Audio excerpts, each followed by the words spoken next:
Ah, hoje nós vamos trocar os papéis. São bem perguntas bem simples, sabe? Bem simples. Tá bom. Tá bom. Vamos começar? Tá bom. Então, fala, galera, tudo bem? Eu hoje estou com a Paula, uma das minhas tutores de português na Preply. E a gente está aqui para conversar um pouquinho sobre a língua portuguesa e a experiência dela no ensino do idioma. Então, Paula, muito obrigado por concordar em gravar este vídeo comigo. Se apresentar, por favor, fala a gente sobre você, de onde você é, quantos anos você tem, há quanto tempo ensina português. Pessoal, meu nome é Paola, eu tenho 21 anos, eu moro em Minas Gerais, em Belo Horizonte, quase em Belo Horizonte. A minha experiência, eu já tive experiência com outros alunos em outras plataformas, em outros meios, né? Antes da pandemia, presencial também. E agora, com a plataforma em si, tem mais ou menos uns 8 meses, mais ou menos, que eu estou com a Preply. É uma plataforma muito boa, tanto para quem dá aula, não é fazendo propaganda, mas tanto para quem dá aula quanto para quem assiste, porque deixa a gente muito livre, a gente pode fazer um plano didático como quiser. E, assim, as experiências, falando um pouco da minha experiência com a Preply, é uma experiência muito rica em conhecimento, em trocas de experiências, né? Tanto com o Kevin aqui mesmo, a gente já falou sobre tanta coisa que eu não sabia da nacionalidade dele, de onde ele mora, e igualmente aqui. Ele sabe um pouquinho mais de Minas, porque já esteve aqui. Mas, em geral, os alunos são muito diferentes, muito variados, né? De várias nacionalidades. E aí acaba que você aprende muito com a nacionalidade deles, você aprende muito com ter que se recriar a cada aula. Porque cada um tem uma maneira diferente de aprender, e você precisa ensinar. Pois é. Então, você vai se adaptando, né? Pois é. Na verdade, eu e Paula, a gente encontrou brevemente antes do Brasil, né? Em BH, em Belo Horizonte. Acho que nessa época você ainda não começou a ensinar português online, não é? Não, a minha amiga, sim. A Beatriz. Então, você de Minas Gerais. Minas Gerais é dos estados mais populares do Brasil. Para os gringos que planejam um dia ir ao Brasil, por que você acha que eles deveriam visitar Minas Gerais? Eu acho que, assim, existem lugares como Rio de Janeiro, que é muito famoso, mas Minas tem um ponto que nenhum estado do Brasil terá, que é a receptividade. O mineiro, ele é muito receptivo. É como se você estivesse chegando na casa da avó. E aí ele vai te abraçar.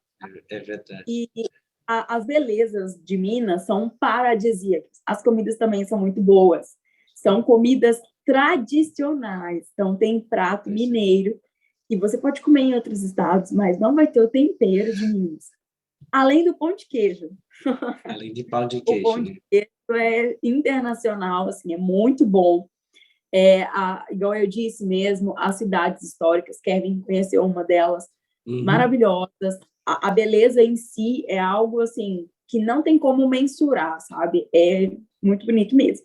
Então, seria isso, a receptividade, comida, as tradições, né, digamos, dos lugares mesmo, e as belezas naturais. Para mim, Minas Gerais é o meu estado favorito até agora.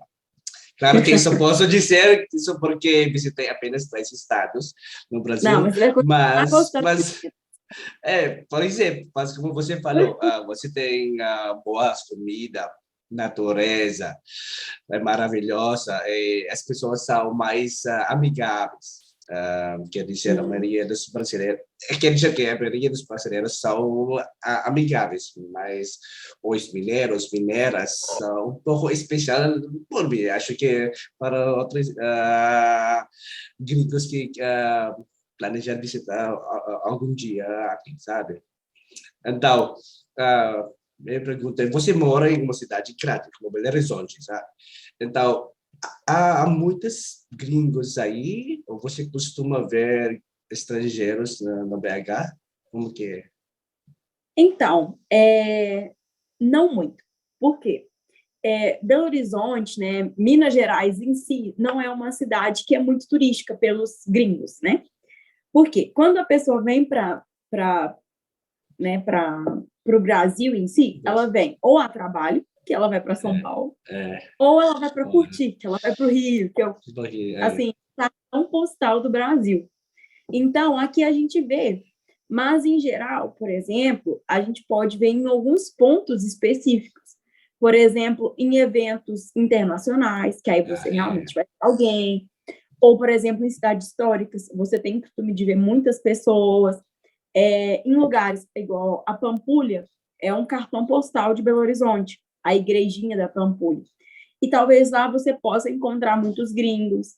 Então é mais ou menos isso. São esses locais específicos na Zona Sul, que é onde as pessoas se hospedam, né? Igual você ficou, que é mais comum você encontrar alguém. Mas, em geral, não é igual o Rio. Eu estou andando no calçadão de Ipanema e encontro um gringo. Não é assim, é bem diferente. É bem diferente. E quero te perguntar, hipoteticamente, porque eu sei que você fala inglês, mas, por exemplo, você não fala inglês e você está na rua em Savassi, por exemplo, e um gringo pediu uma direção. Qual é a reação normal dos brasileiros? Oi? Por quê? Tipo, eles tentam ajudar, Não, ou eles essa é a fugem? reação. Essa é a reação. Oi? Hã? Oi? Hã? Tipo, Não like, entendo. where is this building? As brasileiras Aí, falam. provavelmente, se a pessoa for muito grossa, ela vai sair andando. Se for uma pessoa, ela ainda vai falar, não, eu não entendo, eu não entendo. Se for uma pessoa muito, muito leiga, né, que não tem muito conhecimento, ela não vai saber nem qual idioma você está falando. E aí ela fala assim, não entendo, eu não posso te ajudar. E vai continuar. Se você não fala, e isso é muito comum, tá? Porque tem alguns lugares aqui que você não vai encontrar alguém que fale inglês. Mas na Savassi é um pouco difícil. Na Savassi as pessoas geralmente falam um pouco mais. Ou pelo menos o What's Your Name, ela vai saber. Então, para você, os gringos que querem visitar o Brasil, pelo menos tenta aprender português um pouquinho. Sim, ou, por exemplo, quando você vai para algum lugar que é diferente, né, do seu idioma, por exemplo, se eu for para a Espanha, eu sei falar espanhol, não muito bem, mas eu consigo me comunicar. Então, eu acho que isso é importante, sabe? Por exemplo, como eu não sei me comunicar, se eu fosse para a Espanha, eu procuraria lugares onde eu sei que existem pessoas que podem me ajudar a me comunicar. Por exemplo, hotel bilíngue, que lá eles mesmo podem te dar as direções para onde você deve ir, que aí você não vai ficar dependente tanto de informações da rua. Hoje em dia, né, a gente tem muitos aplicativos de celular, até o Google Translator mesmo, que você fala, e ele já traduz para você, o que facilitaria bastante. Então, assim, para a questão de segurança mesmo, para que, né, as pessoas, como qualquer parte do mundo, existem pessoas ruins, né? Isso não é específico do Brasil, mas podem ser que pessoas podem se aproveitar de saber que você é gringo. Então, é bom você saber falar o idioma, porque você vai saber se comunicar, vai saber tirar dúvida, vai saber mais coisas, e aí vai ser melhor, porque dá uma segurança maior, entendeu? Pois é. Pode falar. Pode falar. Mas, de qualquer forma, como eu disse, é mais seguro você falar o idioma, mas aqui a gente arruma o famoso jeitinho brasileiro. Se você não fala e chega num restaurante, por exemplo, comer você vai. Não tem problema. Isso eu sei que em alguns países, que mesmo que você fala a idioma deles, se você, por exemplo, se você não fala corretamente o direito, ou seja, se você soa muito gringo, sabe? Soa muito gringo, com muitos erros, eles te tratam diferente. Como que é no Brasil? Qual é a sua opinião quando você vê um gringo que fala português? Qual é a sua opinião? Então, tem uma coisa que no brasileiro que é muito marcante, que é o sotaque. Uhum. Eu tenho um sotaque de mineiro. Se eu for para São Paulo, eu chego lá, todo mundo sabe que eu sou mineiro. E a mesma coisa, a gente vê um gringo aqui, por mais que ele fale, a não ser que ele vive aqui há 10 anos, aí sim ele já vai estar falando igualzinho um brasileiro, mas em momentos pode ser que ele tenha sotaque. Então, quando eu vejo um gringo, eu falo, é gringo só pelo sotaque, porque é característico, sabe? Por mais que você consiga se comunicar bem, pronuncie as palavras corretamente, o sotaque é algo que entrega. Pois é, tipo, não é, você fala português, graças a Deus. É. Não, ele não fala espanhol comigo, porque geralmente quando nos Estados Unidos ou outros países, quando você... Porque para mim também, quando eu vim no Brasil a primeira vez, faz 15 anos, Uhum. eu pensei que o Brasil fala espanhol, sabe? Mas, mas não é nesse caso, né? Tinha dificuldade para falar com brasileiros, né? Eu acho que é muito legal quando, porque para a gente também nos Filipinos, quando a estrangeiro fala Tagalog, nosso idioma, a gente tipo, nossa, você sabe como fala idioma, hein? Mas em outro país, quando você fala o idioma deles, tipo, por que você não fala corretamente? Porque você está aqui, você precisa falar corretamente. Ah, Eu acho não, que o brasileiro é mais amigável com isso. aqui é muito tranquilo, ninguém vai te julgar porque você está falando errado, não. Principalmente quando a gente vê que a pessoa é de outro país, a gente sempre tenta ajudar. Se para falar uma informação e você não fala português muito bem, você tenta entender, pede para repetir, pede para falar mais devagar, porque às vezes as palavras não soam de uma forma tão clara, mas você tenta ajudar, mas falar, nossa, você fala, talvez alguém bem invasivo vai falar, nossa, você fala português, você não é daqui, né? Uma pergunta que um mineiro ou qualquer pessoa pode falar, possa te fazer você não é daqui, né? Que a pessoa sabe que é daqui, mas ela quer confirmar e vai te perguntar de onde você é. Acho que só isso. Isso é verdade.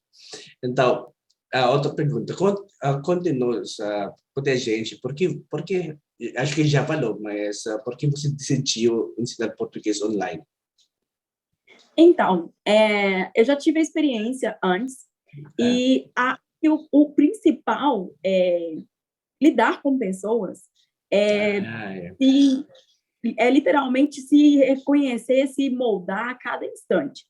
Porque cada pessoa ela tem uma particularidade diferente. E quando você está ensinando algo a alguém, além de fugir dos métodos tradicionais de ensinar o idioma para alguém, que é uma coisa que eu não concordo, então, tipo, quebrar o tabu de que, para você aprender o idioma, você precisa ir para uma escola de idiomas, além disso, né, da minha vontade de fazer isso, também é da questão de troca de experiência.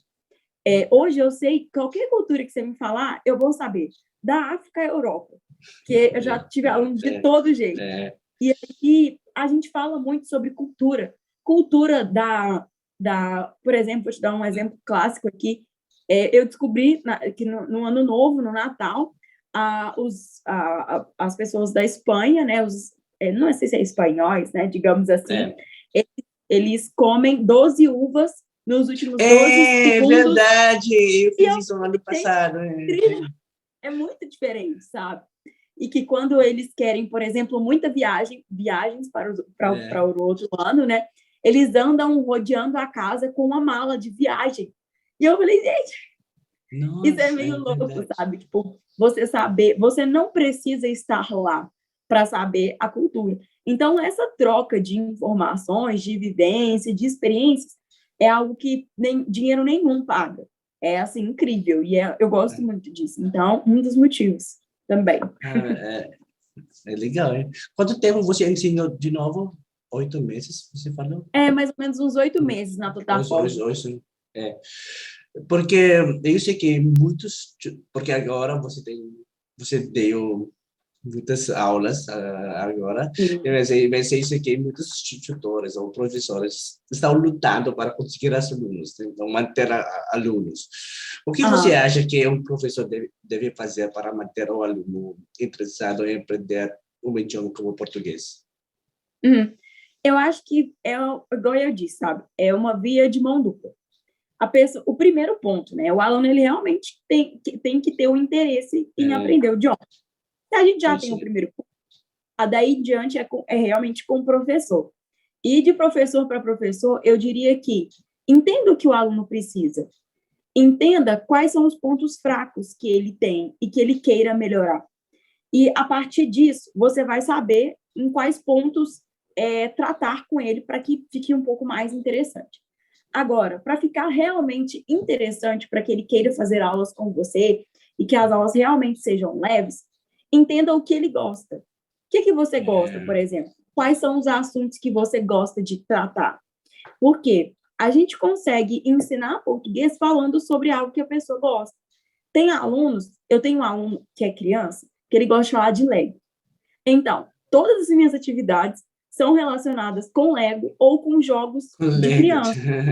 Que Então, fofo. eu tento brincar, e aí, quando eu vejo que ele está um pouco distante, eu falo, nossa, e os Legos, sabe? Você puxa ele de novo e aí você continua a matéria. Então, para que a aula seja interessante, você tem que falar sobre coisas que a pessoa gosta e aplicar todo o conhecimento do português ali dentro daquele assunto, que a gente sabe que é possível, então isso deixa a aula muito mais interessante, mais leve. Tem aula que passa 1 hora e a gente fica assim, gente, já acabou. Meu Deus, passou muito rápido. Ação que a gente gosta de ter, né? É. Porque se você está procurando aprender um novo idioma, e você, por exemplo, está na meia idade, é um pouco mais velho, sei lá, qualquer Uhum. idade, né? Você faz as coisas durante o dia. Então, quando você vai fazer uma aula, você quer algo mais leve. Você não quer aquela Mas, coisa, isso aqui é o A, isso aqui é o B, entendeu? Não quer uma tá. É mais chata, verdade. uma coisa legal. Eu penso assim, né? Então, qual é? Você já tem vários alunos de todo mundo, né? Então, Uhum. acho que uma das perguntas que você perguntou eles, tipo, qual é a principal razão pela qual, por exemplo, porque eles estão aprendendo português? Qual é a resposta comum nessa Uhum. pergunta? Eu quero viajar para o Brasil. Pois, Only. only. Isso. É porque, assim, eu tenho uma aluna que ela faz aula comigo há muito tempo. E aí ela viajou, ela veio para o Brasil, ela já tinha vindo algumas vezes, mas ela veio para o Brasil em dezembro. E ela falou assim: nossa, eu me senti. A questão da segurança que eu comentei anteriormente, É, eu me senti muito mais segura, porque eu conversei com todo mundo. E aí eu pude ir para lugares que eu não tinha muito coragem, porque eu não conseguia me comunicar. Tive ah, problema com cartão de crédito, eu mesma consegui resolver. Então, essas coisas que, quando você sabe o idioma, certamente dá uma liberdade.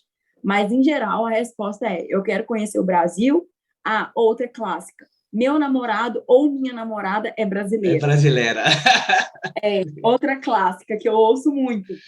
E aí acaba que as pessoas, né? Brasileiro tá tudo quanto é lado. Então, as pessoas também têm interesse de aprender para se comunicar melhor com o cônjuge, né? Digamos assim. É, amor é uma motivação É uma, grande. uma razão, né? É. Então, você sabe que aprender um idioma é uma grande tarefa, né? Se sou iniciante e quero aprender português, o que preciso fazer primeiro, pelo menos nos primeiros 3 meses? Qual é a sua Olha, dica? se você for estudar, por exemplo, vamos pensar que a pessoa vai estudar sozinha. Se você começar a estudar sozinho, pensa primeiro no seu objetivo. É viajar? Ok. Quais palavras, quais expressões-chave você precisa saber? Quando o aluno não entende nada, as primeiras coisas que eu explico Se você chegar em um restaurante hoje, como é que você vai se comunicar em português? Vamos lá. Ah, oi, tudo bem? Sabe, você vai pegar da base. E aí você vai aplicando em contextos. Então, talvez para quem esteja começando, seja entender a sua necessidade realmente, por que você está aprendendo português, e começar com expressões ou palavras, verbos chaves, verbos fáceis, tá? Chaves, não verbos difíceis, mas verbos chaves que vai te ajudar a se comunicar com as pessoas. E pegar coisas do cotidiano. Porque, por exemplo, o segredo de você aprender o idioma é a prática. De qualquer idioma. Você pode ir do mandarim ao português, vai ser a prática. E quando você aplica as coisas no seu cotidiano, por exemplo, você está aprendendo inglês, né? Supondo aqui. Aí você aprendeu hoje, hello, how are you? Exemplo. E aí você pode aplicar no dia a dia. Você vai cumprimentar alguém? Pensa em inglês. Agora você fala em português. Então, você vai começando a se adaptar. A ideia é sempre você começar a estudar e aplicar no seu dia a dia. Por exemplo, né, depois, quando um tempo você já tiver aprendido algumas coisas, você está caminhando na avenida. O que eu estou fazendo? I walk. Pronto, você já está treinando, já está adaptando a sua mente às coisas que você faz. Então, sempre treinar muito, começar pelo básico, começar por verbos básicos e expressões do dia a dia que vai te ajudar. Você acha que o português é difícil? Não? Sim. Sim. Muito. Ou depende do aluno também, depende do língua materna. Eu falo. Não é desanimando, não, mas para quem vem em inglês, é difícil demais. Agora, para quem vem do espanhol, é fácil. São línguas não semelhantes, né, mas que talvez tenham sotaques semelhantes. O que eu falo do português é que depende para que você quer o português. Se você quiser o português para se comunicar, é tranquilo. Vai indo e vai dar certo. Agora, se você quer um expert em português, se você quer escrever um livro em português, por exemplo, e você fala inglês, a sua tarefa vai ser um pouco mais difícil. Porque o problema do português são que tem muitas normas. E isso acaba que para escrever, para fazer algo muito formal, demanda muito tempo e demanda muito trabalho. Tá bom. É difícil mesmo, eu sei. Você sabe. Acho que a última pergunta para essa entrevista. Eu sei que não conversamos muito até agora, como outro professor, por exemplo, porém, essa é uma boa pergunta para você. Eu quero saber, cuidado, uma questão polêmica, né? Não, estou brincando. Mas gostaria que você fosse honesto. O que você sabe? Você sabe que sou das Filipinas, sabe? Sim. Você sabe o quê? Que sou das Filipinas. Sim. Então, minha pergunta é, o que você sabe sobre as Filipinas? Ou seja, quando digo Filipinas, qual é a primeira coisa que vem na sua cabeça? Então, primeiro, que as paisagens são muito bonitas, é tipo descanso de tela de computador. Segunda coisa que eu sei sobre as Filipinas, que a comida é um pouco diferente e que eu teria um pouco de medo para comer as comidas. Uns hábitos um pouco diferenciados, peculiares, para ser sincero. E também que na Filipinas você não se pode divorciar. A única coisa que pois é, isso eu aprendi mal. Na Argentina não tem divórcio, infelizmente. Pois é. É um dos pontos que a gente tem. Então, eu acho que é isso. Não sei muito sobre Filipinas, não. Mas as coisas que eu sei... Você já sabe, antes a gente encontrou, você já sabia onde fica a Filipinas ou não?